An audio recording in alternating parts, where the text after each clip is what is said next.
Graça e paz da parte de Deus, nosso Pai, e do Senhor Jesus Cristo, amém? Um prazer mais uma vez estar aqui com vocês. Na verdade, a gente já se sente de casa, né? Mais ou menos, desde fevereiro, março do ano passado, nós temos frequentado essa igreja aqui, a PIB do Pará. Louvamos a Deus por isso. Nós, como família, estamos morando há 4 anos aqui no norte do Brasil. Saímos ali daquele Curitiba, aquela cidade gelada, né? Frio, para poder morar numa região tão quente, abençoada, acolhedora. E tem sido assim muito, muito especial esses 4 anos aqui. E de certa forma também nós nos sentimos honrados de fazer parte dessa comunidade, poder estar servindo ao Senhor neste local. Eu posso dizer uma coisa, em vários momentos Deus tem quebrado o silêncio através das celebrações dos cultos aqui neste local. Eu louvo a Deus nesses mais de 20 anos de ministério em tempo integral ao nosso Deus. Eu pude conhecer muitas igrejas espalhadas nesse Brasil, e eu afirmo para vocês, eu sei que praticamente todos sabem, né? A nossa igreja é uma igreja saudável, é uma igreja compromissada com o Evangelho, com o ensino, com a palavra, com o investimento em vidas. E não poderia ser ao contrário, né? Ao longo desse tempo aí, de mais de um ano, poder conhecer alguns de vocês de uma forma mais particular, poder ouvir a doce voz de Deus através da vida de vocês, da vida do pastor Raik, do pastor Oséias, e assim poder ser edificado através dessa comunidade que foi lavada e comprada com o sangue do Cordeiro, amém? Irmãos, alguns dias atrás eu fiz aniversário de casamento, 22 anos de casado, e eu fui para o meu escritório no Palavra da Vida. A gente deixa o álbum de casamento guardado no escritório porque tem ar-condicionado, e você sabe, um ambiente úmido acaba prejudicando, né, as fotos ao longo dos anos. E eu estava olhando a minha época de seminarista, olhando também quando eu fiquei noivo, quando eu casei, e eu pude relembrar da parte do Senhor que quando eu fui para o seminário estudar em 1994, lá em Atibaia, São Paulo, eu coloquei um propósito no meu coração, que eu queria fazer na época 5 anos em tempo integral. Era assim que funcionava o seminário em Atibaia. Eu queria só estudar, aprender do Senhor, e esses 5 anos eu jamais gostaria de conhecer alguém para poder noivar ou casar. O meu propósito mesmo era fazer uma imersão na fé cristã. Então eu entrei no seminário e falei, mas nunca, né? Eu estou de olho apenas servir ao Senhor, e eu não quero nenhum envolvimento com nenhuma moça. Mas em 1994, no mesmo ano que eu entrei no seminário, entrou uma moça chamada Ana Cláudia. E ela era diferente, eu comecei a observar ela, às vezes, né, forçadamente. Era uma pessoa assim, muito devota ao Senhor, sabia administrar bem o seu tempo, gostava de estudar a palavra do Senhor, muito criativa, um coração servo, sempre uma palavra de esperança e fé saía da boca dela, mas mesmo assim meu coração fechado. Quando foi em 1995, no meu 2º ano de seminário, alguma coisa começou a mudar da parte de Deus. Deus começou a dar, né, a derreter esse coração endurecido, rebelde, da parte do aluno seminarista Isaías. E eu comecei a observar mais a Ana Cláudia, e de fato, até hoje na história do seminário Palavra da Vida de Atibaia, foi a moça mais linda que esteve estudando naquele local. E a Ana era diferente, em todo sentido, além da beleza física, da sua voz, da sua doce voz, cantava bem, tantas outras coisas. Havia algo também que chamava atenção. A Ana Cláudia usava um perfume diferenciado, um perfume que, quando em contato com a pele dela, havia uma reação química, e o cheiro era assim, como um aroma suave para as minhas narinas. E eu lembro que na época do seminário, eu jantava rápido, ia para a biblioteca, e a biblioteca é uma biblioteca grande, ficava no 2º piso, e ela vinha de longe do refeitório, já estava escurecendo. Ela passava, antes de chegar na biblioteca, havia várias carvalhos, né, araucárias e tudo mais, mas o vento carregava aquele cheiro, e eu podia, pela minha narina, sentir o cheiro da Ana Cláudia. né, a mais ou menos 100 metros, às vezes até mais, senti o cheiro dela. Incrível, irmão, creia pela fé que eu estou falando, tá? Eu podia sentir isso, e era uma coisa assim, inacreditável.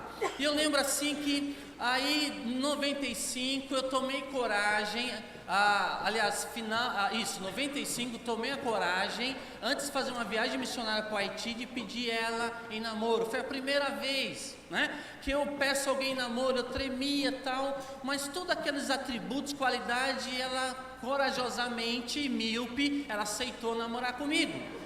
E foi um presente da parte do Senhor.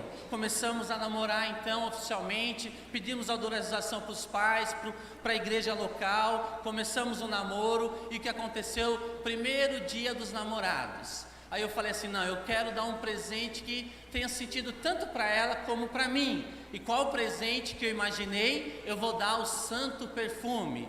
E o perfume não era de nenhum importado da Europa, era um perfume dessas franquias, né, de cosméticos que tem no mercado brasileiro. Então eu fui para a cidade comprar, era a semana dos namorados. Eu juntei meus recursos financeiros, e você sabe que todo seminarista é pão duro, né? Então tem que contar as moedinhas. Fui para aquela franquia e eu falei assim, nossa, e ela, olha, uma informação aqui. Ela disse assim, olha, é o seguinte, esse perfume é o último que eu tenho e me avisaram que a empresa não vai produzir mais. Aí eu fiquei desesperado.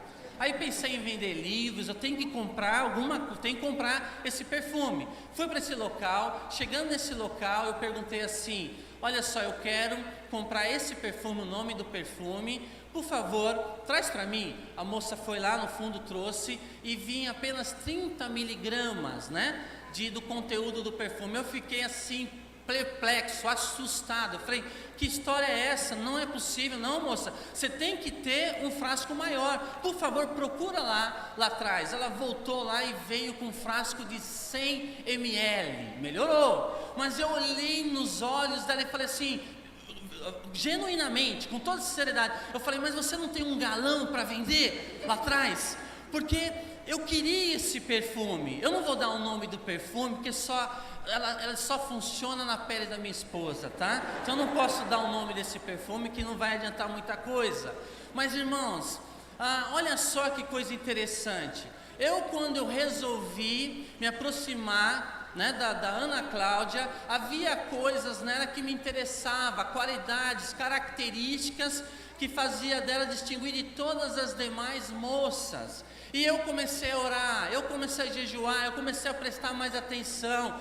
Eu tomei coragem pela primeira vez na minha vida, com 24 para 25 anos, pedir uma moça em namoro. Então havia, sabe, atributos, qualidades inerentes que me empurravam em direção a assumir um compromisso com a Ana Cláudia.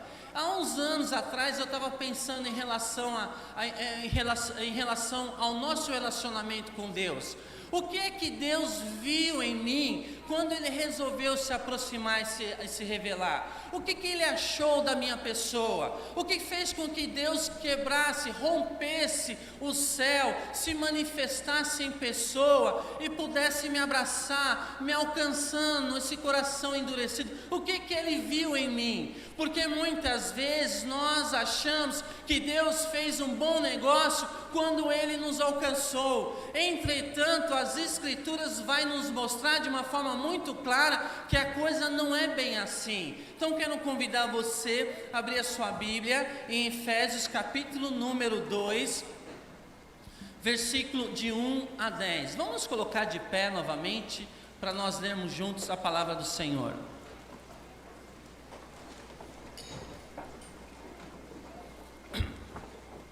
Diz assim: Ele vos deu vida, estando vós mortos nos vossos delitos e pecados, nos quais andaste outrora, segundo o curso deste mundo, segundo o príncipe da potestade do ar, do espírito que agora atua nos filhos da desobediência, entre os quais também todos nós andávamos outrora, segundo as inclinações da nossa carne, fazendo a vontade da carne e dos pensamentos, e éramos por natureza filhos da ira, como também os demais. Mas Deus, sendo rico em misericórdia, por causa do grande amor com que nos amou, e estando nós mortos em nossos delitos, nos deu vida juntamente com Cristo. Pela graça sois salvos, e juntamente com Ele nos ressuscitou e nos fez assentar nos lugares celestiais em Cristo Jesus,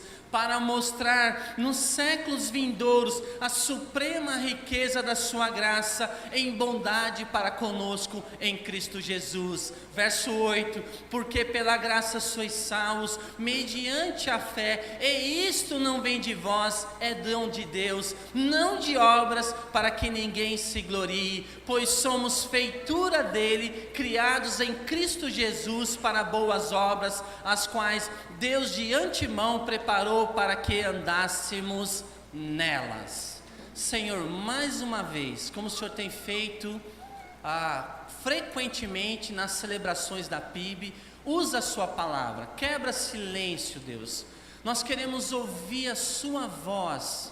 Por isso, Deus, que o nosso pensamento esteja em obediência à exposição das Escrituras, que o Senhor continue a ministrar na nossa vida, como o Senhor já fez por meio das orações, dos louvores selecionados. Ó Deus, que o Senhor seja o centro das atenções, em nome de Jesus, amém.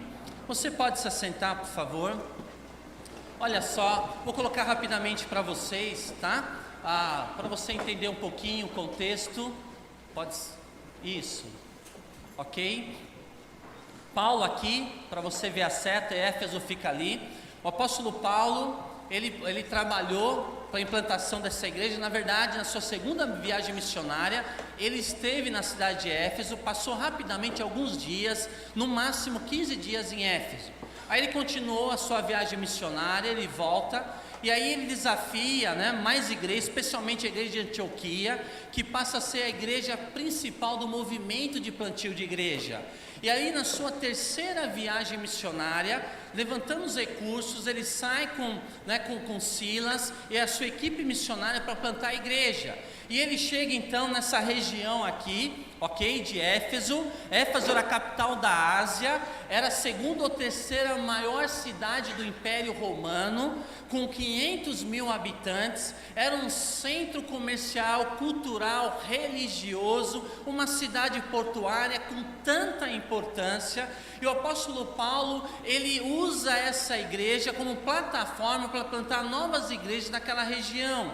E ele permanece ali 3 anos, compartilhando o Evangelho, falando do amor de Jesus. Inclusive, a mensagem do Evangelho se espalha para muito longe. O apóstolo Paulo e sua equipe, eles são bem sucedidos, mas depois de 3 anos, ele tem que sair daquela região, porque você lembra no livro de Atos, os livros são queimados e feiticeiro, há um avivamento naquela cidade, pessoas estão se convertendo, e o apóstolo Paulo tem que sair da cidade de Éfeso, depois de 3 anos plantando igreja, e ele volta para Jerusalém, ele é preso, e aí ele é levado para Roma, e ele está lá numa prisão domiciliar, e ele ouve notícias vindo de Éfeso, da região de Éfeso, e ele escreve então essa carta da prisão. Essa carta ele escreve então lá em Roma, tanto essa carta de Éfeso como de Filipenses, Colossenses e Filemão,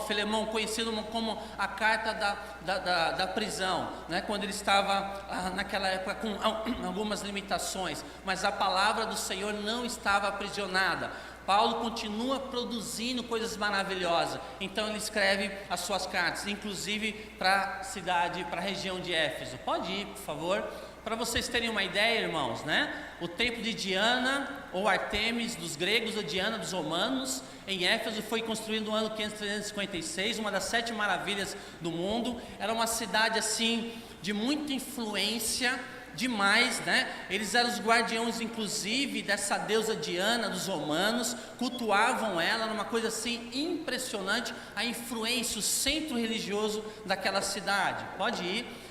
Se você for para naquela região que é a atual Turquia, né, o anfiteatro em Éfeso está ali também. Quando o sucesso do evangelho começou a afetar os rendimentos dos artistas que trabalhavam com prata, fazendo ídolos para Deus Artemis, houve um tumulto e os companheiros de viagem de Paulo, Aristarco e Gaio, foram arrastados para dentro do anfiteatro. Esse anfiteatro cabia mais ou menos 25 mil pessoas, né? Era uma coisa impressionante, porque Roma resolveu fazer mesmo de uma capital, de uma influência romana em toda aquela região da Ásia, elegendo a cidade de Éfeso. Pode ir, por favor. Aqui também ruínas da biblioteca de Éfeso. Infelizmente ela foi tomada, incendiada, mas havia milhares e milhares de literaturas que se perderam, infelizmente. Mas, irmãos, vamos voltar lá para o texto da palavra do Senhor, entender um pouquinho esse aspecto do apóstolo Paulo, porque o tema da mensagem é justamente esse, né? Da sepultura para o trono. E para nós entendermos exatamente, porque Paulo ele sempre gosta de mostrar o outro lado, né, das boas novas, porque a gente tem que entender o lado ruim antes de compreendermos e assimilarmos a boa notícia. R.C. Sproul dizia que o evangelho é somente boa notícia quando entendemos a má notícia. Não é à toa que constantemente nas epístolas do Novo Testamento, antes de demonstrar a má notícia, os autores gastam tempo para mostrar aonde nós estávamos, onde nós nos encontrávamos quando a graça do Senhor nos alcançou. Então vamos lá, irmãos, o que éramos? Paulo vai mostrar lá em Efésios, continua segurando a sua Bíblia em Efésios capítulo 2, verso 1. O que éramos sem Cristo? Paulo vai fazer um diagnóstico, como ele já fez em a carta aos Romanos, as demais cartas. Ele vai mostrar um pouquinho um retrato da humanidade sem a presença do Senhor. Então ele vai mostrar assim, o que éramos, quem éramos nós sem Cristo Jesus. E ele vai mostrar primeiro, separados de Deus, não é isso? Verso número 1, Ele vos deu vida, estando vós mortos nos delitos e pecados. O apóstolo Paulo, ele olha para o público-alvo e, tomado pelo Espírito Santo, ele quer fazer com que aqueles irmãos daquela região de Éfeso tenham a compreensão. Quando Deus resolveu se revelar, aqueles irmãos eram verdadeiros cadáveres. Estavam mortos nos vossos delitos e pecados. E antes de argumentar o sentido dessa morte espiritual, deixe-me explicar o que ela não é. Ela não quer dizer que o homem que está morto em seus pecados não possa fazer coisas boas. Porque os homens que estão mortos nos seus delitos e pecados, eles estão vivos fisicamente. E a graça comum do Senhor é capaz de fazer mesmo uma pessoa viva fisicamente, mas morta espiritualmente, ela pode até fazer coisas boas. Inclusive, nós vamos encontrar indivíduos não regenerados que podem levar uma vida moralmente aprovada, civilmente decente e familiarmente responsável. Uma pessoa não regenerada pode ser um bom cidadão, um bom pai, uma boa mãe, um bom filho. Por quê? Porque Deus, quando nos fez, Ele criou segundo a sua imagem e semelhança. A queda ofuscou, manchou, mas nós não perdemos a imagem Dei do Senhor. Ainda conservamos um pouquinho dessa imagem e semelhança do nosso Salvador. Por isso que é possível que uma pessoa ainda não regenerada possa ser um bom cidadão, um bom esposo, um bom pai de família. Então não é nesse sentido que Ele está colocando.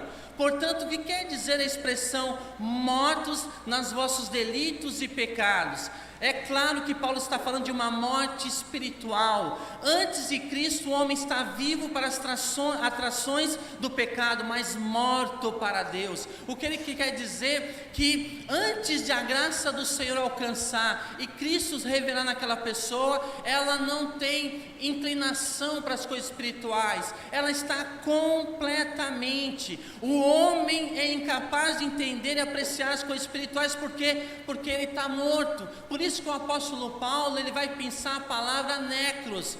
Ele vos deu vida, estando vós necros, que vem da palavra na língua portuguesa necrotério, necros, cadáver. Então quando Deus resolve se revelar a mim, eu não cheirava mal, eu não cheirava bem. Na verdade não havia nada em mim que pudesse atrair o amor de Deus. Diferente da minha, quando eu comecei a se interessar pela minha esposa, havia um monte de qualidades, características que me atraíam acerca dela. Mas quando Deus nos enxerga, nos vê, Ele vai dizer assim: você é um cadáver, você está morto nos vossos delitos e pecado. Então não existe qualquer possibilidade da nossa parte. Um cadáver, irmãos,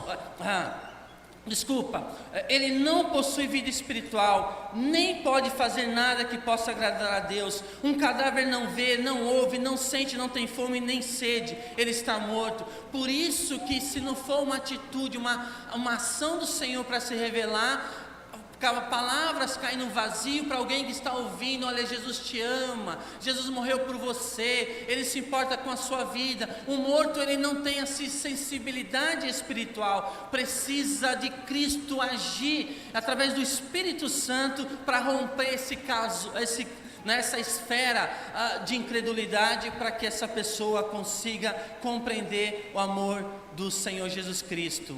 Então, uma pessoa morta espiritualmente não tem percepção para as coisas espirituais, nem gosto por ela. Uma pessoa morta espiritualmente não tem apetite pelas coisas espirituais. A pessoa morta fisicamente não responde a estímulo. Também a pessoa morta espiritualmente é incapaz de responder a estímulos espirituais. Eu lembro há uns anos atrás que eu estava lendo o livro do Stanley Jones, que foi um grande missionário, especialmente na Índia. Ele falava vários idiomas, escreveu muitos livros, ele conseguiu alcançar várias comunidades, um pensador impressionante. E no seu livro ele comenta como é que a gente pode perceber se se ainda estamos mortos espiritualmente, se já nascemos ou não espiritualmente, se já experimentamos o nascimento que há em Cristo Jesus. E no seu livro ele faz um desafio que eu achei assim interessante, no mínimo provocador. Ele fala assim: você tem interesse de descobrir se de fato você já nasceu espiritualmente? Porque esse personagem, quando Paulo fala no versículo número 1, antes de Cristo vocês estavam mortos espiritualmente, vivo, mas morto espiritualmente, vivo fisicamente, mas cadáver espiritualmente. E aí ele faz o desafio de como a gente pode perceber se nós nascemos ou não em Cristo Jesus, se somos convertidos ou não. Aí ele faz a seguinte pergunta: como é que você sabe que você está vivo fisicamente? Como é que você tem certeza que fisicamente você está vivo? Aí você vai pensar: bem, primeiro penso, logo existo. O que mais? Você respira, opa, está vivo. O que mais? Como é que você sabe que está vivo fisicamente? Se o sermão demorar muito e você não jantou, alguma coisa interna vai chamar a tua atenção, vai começar a cutucar, a fome. Como é que você sabe que está vivo fisicamente? Você tem sede. Como é que você sabe que está vivo fisicamente? Você tem sono, ok? Então, são características de alguém que está vivo fisicamente. Como é que eu sei que eu estou vivo espiritualmente? Como é que eu sei que eu nasci espiritualmente? Tem algumas evidências internas na qual eu posso julgar e a partir delas perceber que eu nasci, eu experimentei um novo nascimento em Cristo Jesus. Porque uma pessoa que nasceu espiritualmente, ela tem o quê? Fome do quê? De picanha, de feijoada, é isso? Ela tem fome do quê? Fome da palavra. É um sinal, uma evidência que ela descobriu o amor de Cristo Jesus e agora ela foi transportada do reino das trevas para o reino da maravilhosa luz de Cristo Jesus. Ela percebe isso, ok? Ela tem fome da palavra, de descobrir as promessas do Senhor, de olhar nas Escrituras, sabe, de ser confrontada por versículos das Escrituras. Como é que ela sabe que está viva espiritualmente? Ela também tem a necessidade de conversar com Deus. Como é que ela sabe que está viva espiritualmente? Ela tem o desejo de desenvolver um relacionamento, porque são duas pessoas que se amam e se conhecem.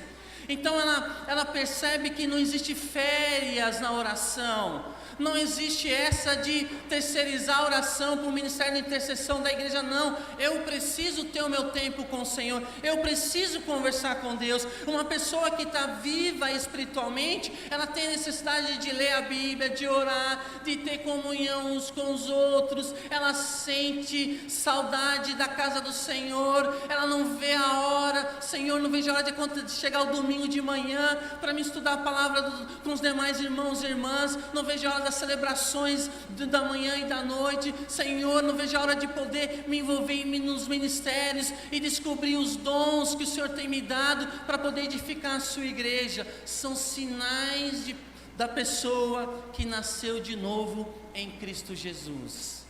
Da mesma forma que o nosso corpo sinaliza que estamos vivos fisicamente, o nosso espírito que experimentou do amor de Cristo e descobriu a diferença que Ele faz, sinaliza. Escuta, você precisa conversar com Deus. Escuta, levanta o vidro do seu carro nesse congestionamento, abaixa esse som, quero conversar contigo aqui mesmo, vamos trocar informações, vamos ter um relacionamento de mão duplas. É um sinal evidente de alguém que nasceu de novo. Então o apóstolo Paulo, ele mostra que é possível nós compreendermos essa dimensão espiritual. Mas o que éramos sem Cristo? Primeiro, como foi falado, cadáveres espirituais. Quando Deus te encontrou, a sua situação era de perdição. Não importa seu sobrenome, não importa que bairro que você mora, né? Temos que entender que Deus não fez um grande negócio no aspecto humano, né? Quando Ele resolveu nos amar, Ele nos ama tanto que Ele vai fazer de tudo para nos alcançar. Segunda coisa, o que éramos sem Cristo?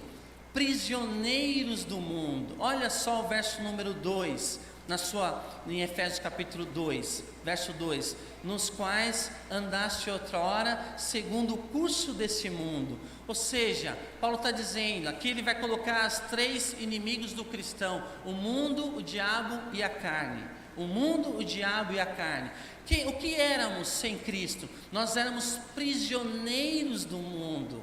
Ou seja, nós andávamos segundo a influência, com a mentalidade do mundo aí fora, prisioneiros, sem condições de reagir de uma forma a sair dessa conformidade da maioria. E o apóstolo Paulo vai avisar os irmãos de Éfeso: vocês eram prisioneiros do mundo.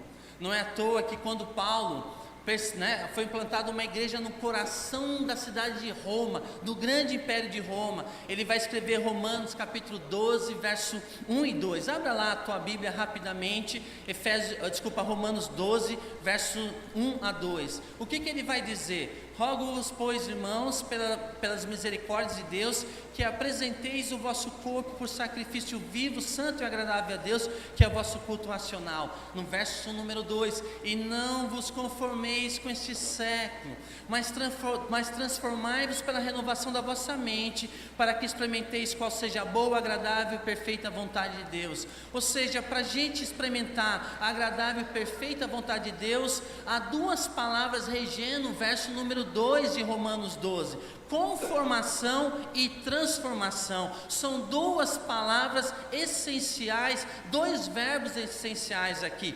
conformação e transformação. Se o mundo controla a nossa maneira de pensar, somos conformados, somos amoldados, como a NVI coloca, né? No verso número 2, a versão NVI da Bíblia: não vos amoldeis a este mundo. Por quê? Porque o mundo tenta fazer a nossa cabeça, ela tenta configurar o teu pensamento, a filosofia de vida. E aqui essa é a ideia de conformação. Se o mundo controla a nossa maneira de pensar, somos conformados. Ou seja, Paulo está dizendo assim para os irmãos de Roma: cuidado, não seja cristão gelatina, não deixe o mundo formar, sabe, o teu jeitão de ser, não deixe que eles te influenciem dessa forma. E a outra palavra então é transformação. Duas palavras regendo: conformação e transformação. mas se Deus controla a nossa maneira de pensar, somos transformados. E é isso que o apóstolo Paulo vai dizer, né? Mas transformai-vos pela renovação da vossa mente. Ele usa a palavra metamorfose, daquele processo da lagarta, antes de se transformar numa borboleta, ela está naquele casulo. É uma transformação de dentro para fora. O Evangelho vai nos transformando, a palavra do Senhor vai transformando nosso jeito de agir, de falar, de andar, de pensar, de responder, de planejar o futuro. E o apóstolo Paulo fala assim: se Deus controla nossa maneira de pensar, nós somos transformados, e a transformação é de dentro para fora, através da ação do Espírito Santo, quando nós digerimos a palavra de Deus na nossa vida. Não podemos cair no erro, né, de sermos dirigidos pelo mundo aí fora. Então, o que éramos sem Cristo? Cadáveres espirituais, prisioneiros do mundo. E no versículo 2b, cativos de Satanás. Olha o diagnóstico, né, que Paulo dá da humanidade sem Cristo Jesus. O que vai dizer ali? Né? Segundo o curso deste mundo, segundo o príncipe da potestade do ar, do espírito que agora atua nos filhos da desobediência, cativos de Satanás. Paulo está dizendo assim que nós de fato éramos completamente refém das trevas. Além do mundo influenciar, de dizer o que devemos comer, falar, pensar, nós também éramos refém das trevas, conforme ele coloca ali no verso número 2. Né? Como foi falado, os três inimigos do cristão: o mundo, o diabo e a carne. E eu gosto muito da palavrinha do C.S. Lewis, que foi um dos maiores pensantes dos últimos 200 anos aí. Ele está na galeria de um dos brilhantes homens que conseguiu conjugar fé cristã com o pensamento, né, dos seus dias. Ele diz assim com relação a essa questão do inimigo da nossa alma. No seu livro, a carta, ele escreveu um livro que é Lúcifer escrevendo para os demais demônios, na verdade para o seu sobrinho que é demônio, chamado A Carta para a Coisa Ruim, ou a carta do diabo para o seu sobrinho, um dos seus demônios lá. Olha o que ele vai dizer, C.S. Lewis: há dois erros semelhantes, mas opostos, que os seres humanos podem cometer quanto aos demônios. Olha o que ele vai dizer: há dois erros semelhantes, mas opostos, que os seres humanos podem cometer quanto aos demônios. Um é não acreditar em sua existência. O outro é acreditar que eles existem e sentir um interesse excessivo e pouco saudável por eles. Uma colocação de C.S. Lewis bem sábia e muito conhecida. C.S. Lewis está dizendo assim que parece que na vida cristã há um pêndulo, né? Nós temos o inimigo da nossa alma. Ele está solto, ele é real. Mas maior é aquele que está em nós do que aquele que está no mundo. Ele te odeia, ele não gosta de mim, eu também não gosto dele, e ele é real. E aí que o C.S. Lewis está dizendo que às vezes na caminhada cristã parece que é um pêndulo, de achar que não, imagine, isso é uma mitologia. Não, naquela época, só na época de Jesus que havia, sabe, influências, isso agora não existe mais. Ou se não, ir para o outro extremo, achar que tudo é ele. Não, o pneu furou do carro. Não, aí é seta inflamada do maligno. Eu estou com dor de cabeça. Não, é seta inflamada do maligno. Muitas vezes, talvez a maioria das vezes, não é. E C.S. Lewis vai dizer que a nossa vida é levada para esse pêndulo, para os extremos. Ele existe, ele está atuante nesse mundo, mas você está protegido pela pessoa de Cristo e pela palavra que ele nos deixou. Existe, né? Outra coisa que Paulo vai dizer: o que éramos sem Cristo? Controlados pela carne. Olha o verso número 3: entre os quais também todos nós andávamos outrora segundo as inclinações da nossa carne. Ou seja, a nossa carne reinava. Eu não tinha força para dizer não aos convites indecentes aí fora. Por quê? Porque a minha carne, ela governava a minha vida. completamente. Paulo está dizendo justamente isso, e é coisa linda no texto, verso número 3, que ele vai dizer o seguinte, ó, entre os quais também todos nós andávamos outrora. O grande apóstolo Paulo está dizendo, eu me incluo nisso. Antes da graça de Deus me alcançar, eu era, um religioso. Apesar de ser religioso, achava que estava tributando culto a Deus quando eu perseguia os cristãos, mas de certa forma eu era controlado por todo tipo de influência do mundo, cativo de Satanás e controlado pela minha própria carne. E Paulo se coloca também na média, mas ele sabe que o amor de Deus o encontrou de uma forma muito especial. Então ele nos deu vida, estando nós mortos, nossos delitos e pecados, nos quais andássemos outrora, segundo o curso desse mundo, segundo o príncipe da potestade do ar, do espírito que agora atua nos filhos da desobediência, entre os quais também todos nós andávamos outrora, segundo as inclinações da nossa carne, fazendo a vontade da carne e dos pensamentos, e éramos por natureza filhos da ira, como também os demais. Olha só, irmãos, pode correr, por favor. É dessa forma que Deus enxerga a nossa vida. A humanidade sem Cristo Jesus se encontra tateando no escuro, perdida. E da mesma forma que um dia Deus nos encontrou, nós temos responsabilidades. E eu sei que a PIB, ela desperta os seus membros a prestarem atenção nesse aspecto. Esse quadro aqui foi atualizado recentemente, né? Para vocês terem uma ideia, 67% do mundo é composto de pessoas não cristãs. E 33% da nossa população mundial é chamada de cristãos. Os autênticos estão em torno ali de 11%, no máximo 11%. Para vocês terem uma ideia, 3 bilhões de pessoas podem ouvir, têm um certo acesso ao Evangelho. Porém, nós temos hoje mais de 2 bilhões de pessoas que nunca ouviram falar do amor de Cristo Jesus.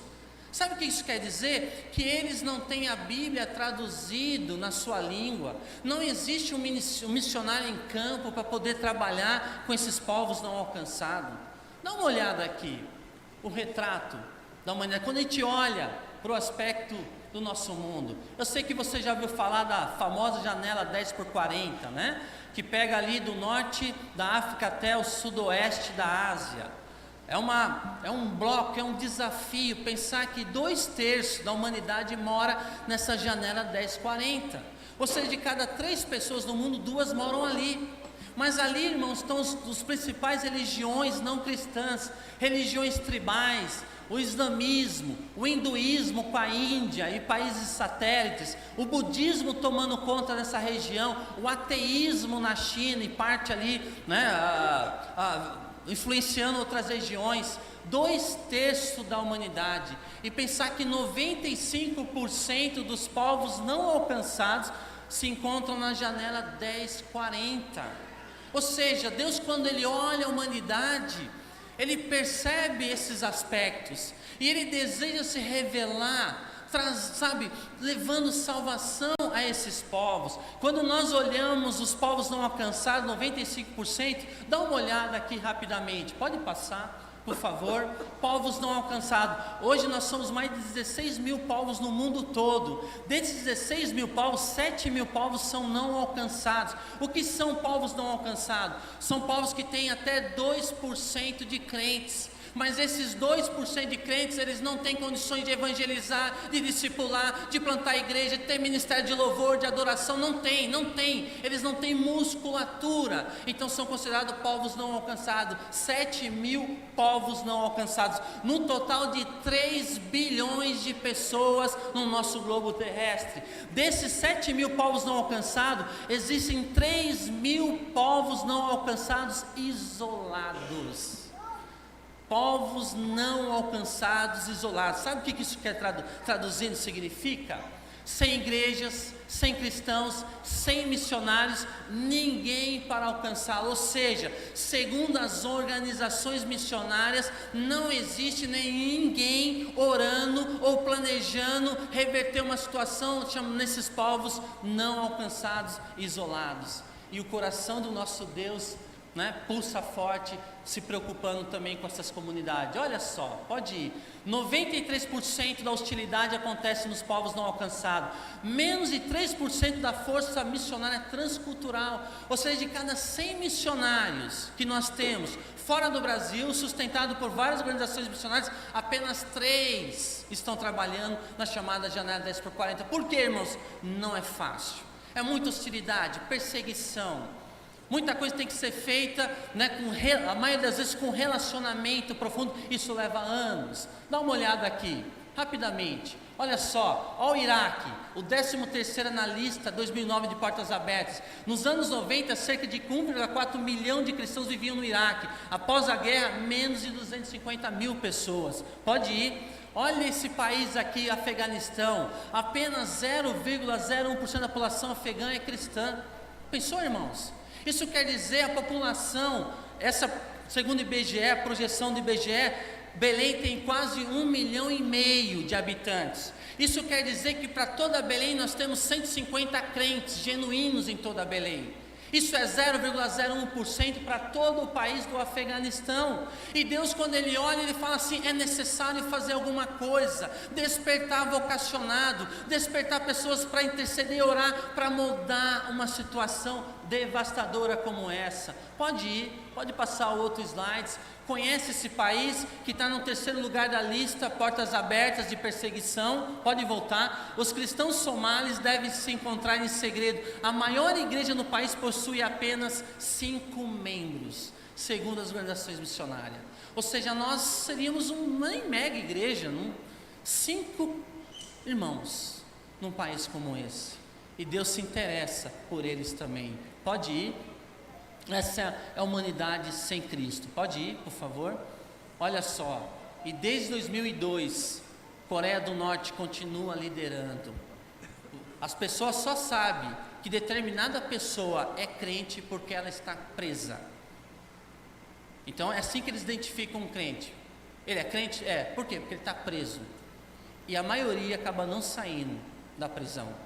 Então nós temos um desafio enorme, irmãos, né, que Deus nos dá para mudar toda essa situação. Então vamos voltar novamente para o texto rapidamente. Então a gente percebeu que éramos sem Cristo Jesus. Lá no verso número 4 e 5, o que Deus fez por nós? Rapidamente, vamos lá. O que Deus fez por nós? O que éramos sem Cristo? Mortos, escravos de, andávamos segundo a inclinação do mundo, escravos de Satanás, estávamos debaixo da santa ira de Deus, da santa justiça do nosso Deus. Mas o que Ele fez? A Bíblia vai dizer no verso número 4 e 5, Ele nos deu vida. Olha que coisa linda. Mas Deus, sendo rico em quê? Em misericórdia, por causa do grande. Paulo quer usar superlativo, por causa do grande. O que grande? Grande amor. Do grande amor com quem nos amou. Ou seja, Deus resolve nos amar mesmo cheirando mal, com o desodorante vencido. Ele resolve nos amar. E estando nós, ele vai reforçar isso no verso 5, e estando nós mortos em nossos delitos, nos deu vida juntamente com Cristo, pela graça sois salvos. Paulo quer reforçar isso. E alguém uma vez sabiamente mostrou a diferença entre misericórdia e graça, que aparece no verso 4 e 5. O que é misericórdia? Alguém uma vez disse que misericórdia significa não receber o que nós merecemos. Isso é misericórdia. Misericórdia é não receber o que nós merecemos. O que nós merecemos, mas nós não recebemos da parte de Deus, porque Ele usa de misericórdia? Condenação, fracasso, solidão, morte eterna. E Deus, Ele é rico em misericórdia. Ele não nos dá aquilo que nós merecemos. Nós merecemos perdição eterna, mas Ele não nos dá. E o que é então graça? Graça é a gente receber o que nós não merecemos. O que é que nós não merecemos, mas nós recebemos da parte de Deus? Paz, amor, justiça, vida eterna. Olha que coisa linda, fascinante. Tudo isso Deus nos presenteia para a sua glória. E Paulo vai mostrar essa verdade para as nossas vidas. Então Ele nos deu vida. através da sua misericórdia, através da sua graça, e nos ressuscitou no verso número 6, e juntamente com Ele nos ressuscitou e nos fez assentar nos lugares celestiais em Cristo Jesus. Pela fé, aonde Jesus está, eu já estou. Pelo sangue vivo do Cordeiro Jesus Cristo, pelo novo e vivo caminho. Então Paulo vai nos mostrar isso, né? Nos ressuscitou, a morte não tem mais palavras sobre a minha vida, não é verdade? O pior dos inimigos, aquele veneno, a morte, a segunda morte, a morte espiritual, ela não tem mais poder de neutralizar a nossa vida eterna, porque Deus em Cristo nos alcançou.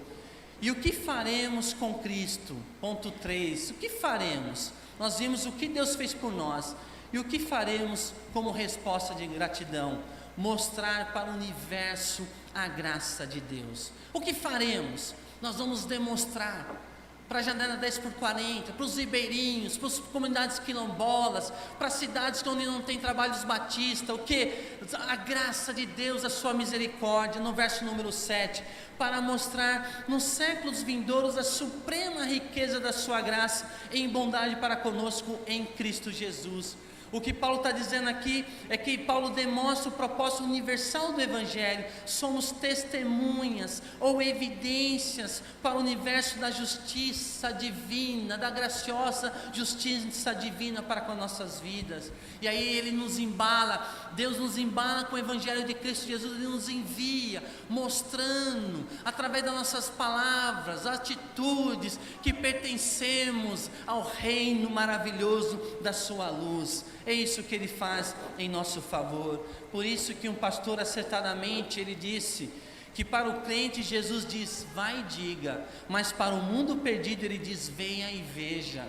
Né? Para as pessoas que não têm Jesus, nós temos que mostrar, venha e veja vidas transformadas, veja o coração sendo experimentando o amor de Deus, família sendo reconstruída através do Evangelho. Mas para o crente Ele diz, vai e diga, para o ímpio Ele fala, venha e veja, viu, sentiu, desfrutou do amor de Deus, descobriu a diferença que Ele faz, agora vá e diga, saia, fofoca santa para toda a sua comunidade, para que outros também conheçam, né, essa graça de Deus em Cristo Jesus. Então o que faremos com Cristo? Mostrar para o universo a graça de Deus, dar toda a glória a Deus e não ao homem, o famoso verso, nos famosos versículos 8 e 9, dar toda a glória a Deus e não ao homem, porque pela graça sois salvos. Como é que diz, irmãos? Porque pela graça, mediante, e isto é dom de Deus, não para que ninguém se glorie. Que coisa maravilhosa! Ou seja, fomos alcançados através desse presente não merecido. Porque pela graça sois salvos, mediante a fé, isso não vem de vós, é dom de Deus, é presente do Senhor, não de obras, para que ninguém se vanglorie. Ou seja, a única contribuição que eu faço para a minha salvação é reconhecer os meus pecados. Não somos salvos por causa das obras, mas para boas obras. Na verdade, boas obras não salvam, mas a salvação em Cristo Jesus faz com que a gente produza boas obras que têm peso para a eternidade. Nós vamos ver nesse texto maravilhoso que essa é a única contribuição que nós podemos fazer para a nossa salvação, é reconhecer os nossos erros, os nossos pecados, as nossas iniquidades e dizer, Senhor, está aqui, eu deposito na Tua presença. Que negócio grande para a parte de Deus, né? Para nós, vantagem total, mas para o Senhor, puxa vida, né? Aquilo que Jesus vai dizer lá em Mateus 11, 28 e 29, vinde a mim, todos vós que estáis cansados e sobrecarregados, e eu vos aliviarei, tomai sobre vós o meu jugo. Ele faz uma proposta indecente. O livro de Mateus, Jesus é retratado como rei dos judeus e rei do universo. E esse rei chega diante dos seus súditos e fala assim: eu me preocupo com você. Talvez um vereador nunca bateu na sua porta, ou o prefeito, o governador, ou o presidente, mas no livro de Mateus, o rei de todo o universo, ele se aproxima de nós e fala assim: vinde a mim. Quem? Você que está cansado, sobrecarregado, mal resolvido, venha, me dá o seu fardo, pega o meu. Olha que proposta maravilhosa. E essa é a única contribuição que a gente faz para a nossa salvação, é reconhecer a nossa falência diante do Senhor, e aí experimentamos da sua graça e do seu perdão. Então o que faremos com Cristo? Por Cristo, mostrar para o universo a graça de Deus, dar toda a glória a Deus e não ao homem, e por último, realizar a obra de Cristo aqui na terra. Olha que coisa linda o verso número 10, para nós encerrarmos. Olha o apóstolo Paulo falando como resultado, do que nós vamos fazer, como forma de gratidão, com constrangimento, porque o Espírito Santo nos empurra para exalarmos o bom perfume de Cristo diante da humanidade, diante dos nossos familiares, onde Deus nos colocou para trabalhar. O que Ele vai mostrar aqui? Realizar a obra de Cristo na terra. Nós vamos fazer isso através de Cristo Jesus. Verso número 10: pois somos feitura dele, criados em Cristo Jesus para boas obras, as quais Deus de antemão preparou para que andássemos nelas. Que coisa linda! Olha só, Paulo vai pensar uma palavrinha que eu acho que a maioria de vocês já conhece. Ele vai dizer assim: pois somos feitura. A palavra feitura no grego é poema. E Deus está dizendo assim: eu sou o poeta. Deus aqui como poeta. A palavra feitura vem da palavra grega poema. E Deus, como esse poeta, Ele está escrevendo a história da nossa vida. Ele está dizendo assim que nós que experimentamos o amor de Jesus, você que já teve um encontro real com Cristo, confessou seus pecados, suas iniquidades, no momento da sua conversão, Deus faz da sua vida um poema. Olha só, somos feitura, poema dele, criados em Cristo Jesus para as boas obras. Que coisa impressionante! E o Deus que nós servimos, Ele não escreve equivocadamente, Ele não faz assim. Ele está escrevendo a história da nossa vida. E Ele vai dizer lá no verso número 10, as quais Deus de antemão preparou que andássemos nelas. Então, irmãos, nós somos feituras, poema de Deus. E Deus, como esse poeta, Ele está escrevendo coisas maravilhosas na nossa vida, mesmo que a gente não entenda. Porque Deus é especialista em escrever, inclusive nas áreas tortas da nossa vida. Ele escreve a história, o enredo da nossa jornada aqui nesse mundo. E Jesus é a pena que está registrando o poema, e eu sou o poema de Deus. E a coisa linda nesse texto, que ele vai mostrar, mais uma vez no verso número 10, pois somos feitura dele, criados em Cristo Jesus para as boas obras, as quais Deus de antemão preparou, ou seja, Deus preparou de antemão boas obras para esse domingo. Então veja bem, você não precisa ficar pisando em areia movediça. Há coisas boas que Deus preparou para você desfrutar no dia de hoje, hoje à noite, nessa semana que inicia hoje. Boas obras que Deus preparou de antemão. E esse Deus, como poeta, diz assim: escuta, deixa que eu escrevo, dependa de mim, ouça a minha voz, faça uma imersão na minha palavra, deixa o seu Deus da sua vida, deixa eu continuar a obra soberana que eu tenho para realizar através da sua vida. Então Deus é esse poeta, Jesus é a pena que está registrando o poema, e eu o poema de Cristo Jesus. Como é possível? Sim, é possível nós experimentarmos tudo isso.